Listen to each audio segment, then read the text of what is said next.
మీ business ఏదైనా మీ ఊర్లో promotion చేయాలంటే అది సుమన్ టీవీతోనే సాధ్యం. ఇప్పుడే సంప్రదించండి.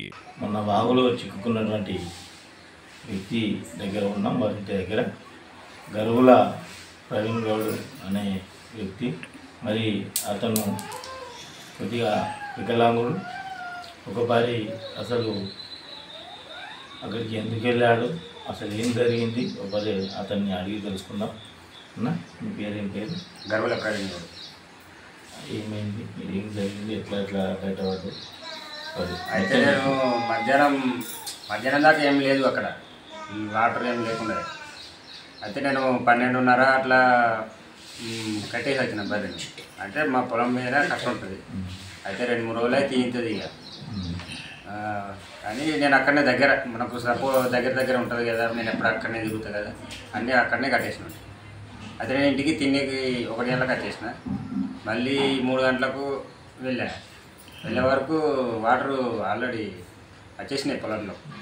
అంటే అంత ప్రవహిస్తుంది అని తెలిసి కూడా మీరు అప్పుడు మనకు అంత ఎప్పుడైనా అంత రాలేదు వాటర్. ఇక్కడ మా మొక్కల కడికే వచ్చేసేది.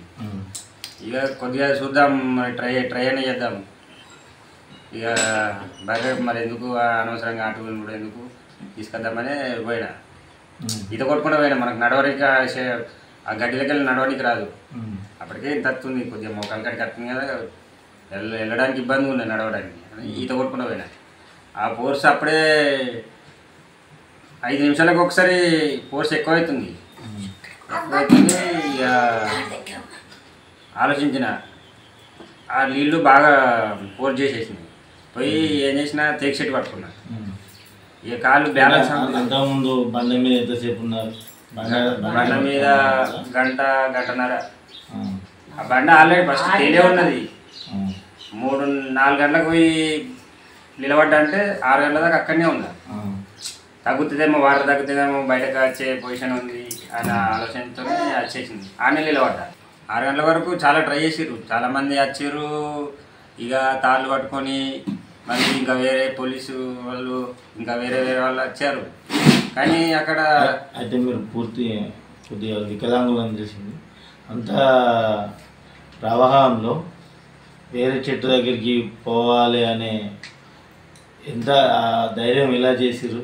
ధైర్యము నాకు కొంచెం అప్పుడే కొన్నేళ్ళ కింద నాకు ఈత వస్తుంది కానీ అంత ఫోర్స్లో ఈత కొడదామా, ఆ నీళ్ళు అనేవి వాటర్ అనేవి బాగా వస్తున్నాయి అక్కడి నుంచి.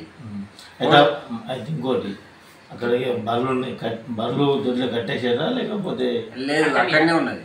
బర్రెలు ఉన్నది అక్కడనే ఉన్నది. ఇక మనము ట్రై చేశాను, అక్కడ దగ్గర వెళ్ళే పొజిషన్ అక్కడ లేదట. ఇక అక్కడ నుంచి మన వాటర్ నన్ను నూకెత్తుంది. నూకేయడం వల్ల ఇక్కడ బండ దగ్గర వచ్చి నిలబడ్డా. ఇక బండ నూకెత్తుదా వాటర్ అని చూశాను, కానీ బండ పైకి మనిషి బండ మీద నిలబడ్డా, కానీ మనిషి పై దాకా వచ్చేసినాయి, తల దాకా వచ్చేసినాయి. తల దాకా వచ్చేదాకా నిలబడి చూశారు. వాటర్ ఇంకా తగ్గేట్లు లేవని ఇక వెనక నుంచి తాటి ముద్ద వచ్చింది. అది నూకేసింది మనిషి. నూకేసుడితోనే ఇక లోపల ఒక 5 నిమిషాలు లోపలనే ఉన్న, వాటర్ లోపలనే. ఇక మనకు ఈత వస్తుంది కాబట్టి వాటర్ లోపలనే ఒక 5 ముద్దు వెళ్ళిపోయేదాకా ముద్దు అయితే ఇక మనం నూకేనే వెళ్ళిపోతుంది కానీ ఇక వాటర్ లోపలనే ఒక 3 నిమిషాల దాకా లోపలనే ఉన్నా. అది వెళ్ళిపోయాక ఈత కొట్టుకుంటా ఈత చెట్టు పట్టుకున్నాను. ఇక చెట్టు దగ్గర సపోర్టింగ్కు ఈత చెట్టు మరి చెట్టు ఆపోజిట్ ఉన్నాయి. ఇక ఈత చెట్టు ఎక్కి మరి చెట్టు మీకు వెళ్ళిపోయాను. అంత ప్రభావంలో సాహసం చేయాలని అనిపించింది నాకు. ధైర్యం ఉన్నది అక్కడ. చూద్దాం, ఇంకా ట్రై చేద్దాం.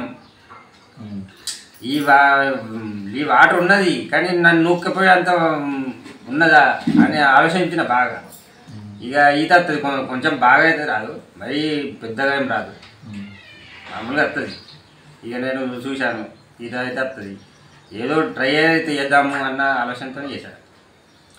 ఇంకోటి, ఇప్పుడు అది పెద్ద అతివేగంగా వాగు రావడం, ప్రాణాపాయ స్థితిలో ఉండడం, అప్పుడు నీకు ఏమనిపించింది, ఎలా అనిపించింది?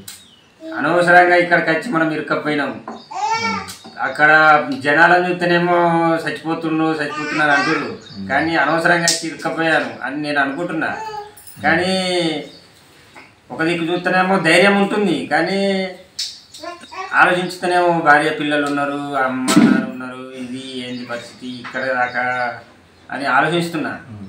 కానీ అంత వాటర్ వచ్చుడుకో ధైర్యం మాత్రం విడవలేదు నేను. చూద్దాం. మీ దగ్గర అధికారులు కానీ వాళ్ళు వచ్చారు కదా, మీకు ఎలాంటి సజెషన్స్ ఇచ్చారు? ఎట్లా వాళ్ళు రాత్రి 12:30కు వాళ్ళు వచ్చారు. నేను రాత్రి 12:30 దాకా షెట్ మీదనే ఉన్నాను. మరి షెట్ మీద కాళ్ళకు నీళ్ళు ఇక్కడ దాకా వస్తున్నాయి, కానీ ధైర్యం ఇంకా ఉన్నది. ఇంకా వేగం పెరుగుతున్నాయి, వాటర్ వేగం పెరుగుతున్నాయి, కానీ నేను ఇంకా ఆలోచించాను. దాని మీద ఇంకా షెట్ ఉన్నది. ఇది ఇంకా వచ్చే పొజిషన్ ఉంటే తాడి చెట్టు మీకు వదామన్న ఆలోచన ఉంది. కానీ వికలాంగ చెట్టు పైన మళ్ళీ తాడి చెట్టు ఉంది, కానీ మనకి ఎక్కేంత నాకు కాలు బాగలేదు, ఎక్కేంత పొజిషన్ లేదు. నిలబడి చూద్దాం అన్న ఆలోచనే ఉన్నా. ఇక అక్కడికే స్టాప్ అయిపోయినాయి వీళ్ళు. 12:30కి ఇంకా ఫోర్స్ పెరుగుతున్నాయి వాటర్, కానీ ఇక అక్కడి దాకా రావు, ఇక చూద్దాం అని ఆలోచన చేసుకున్నా. నైట్ 12:30కు కలెక్టర్ గారు, ఎస్పీ గారు చాలా మంది వచ్చారు. బృందాలు వచ్చి షిప్ తీసుకొచ్చి నన్ను తీసుకెళ్ళారు. అప్పుడు వాళ్ళు తీసుకొచ్చడం వల్ల మీకు ఎలా అనిపించింది? ఆ రోజు అనుకున్నాను, ఇక బతికిన ఈ సాల్వ్ చేయబట్టి నేను ఈరోజు బతికి ఉన్నానని అనుకున్నాను. ప్రభుత్వానికి ఏం చెప్పాలనుకుంటున్నాను? ప్రభుత్వానికి థ్యాంక్స్ చెప్పాలి. ఎందుకంటే నేను ఒక చనిపోయే పొజిషన్లో ఉన్న గవర్నమెంట్ ఇంత నన్ను కాపాడి నన్ను ఇక బయట తీసుకొచ్చి విడిచిపెట్టింది, నన్ను ఇంత సాయం చేసింది అని ప్రభుత్వానికి, ఆ రోజు వచ్చిన కలెక్టర్ గారికి మరియు ఎస్పీ గారికి మరియు ఆర్ఏ బృందాలు రెస్క్యూ టీం గారికి అందరికీ నా ధన్యవాదాలు. నేను ఎప్పుడు వాళ్ళకు కృతజ్ఞతగా ధన్యవాదాలుగా చెప్తున్నా.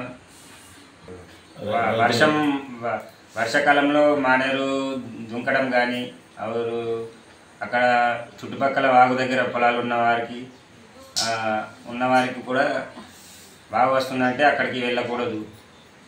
మరియు అక్కడ వెళ్ళాలనుకున్నా కానీ సాహసాలు చేయకూడదు ఇలాంటివి. నేను ఇప్పటికీ పెద్ద సాహసం చేసి ప్రభుత్వం చాలా ఆదుకున్నది. ప్రభుత్వానికి కృతజ్ఞతగా ఎప్పుడు వాళ్ళకు నేను ఉంటాను, సహకరిస్తాను.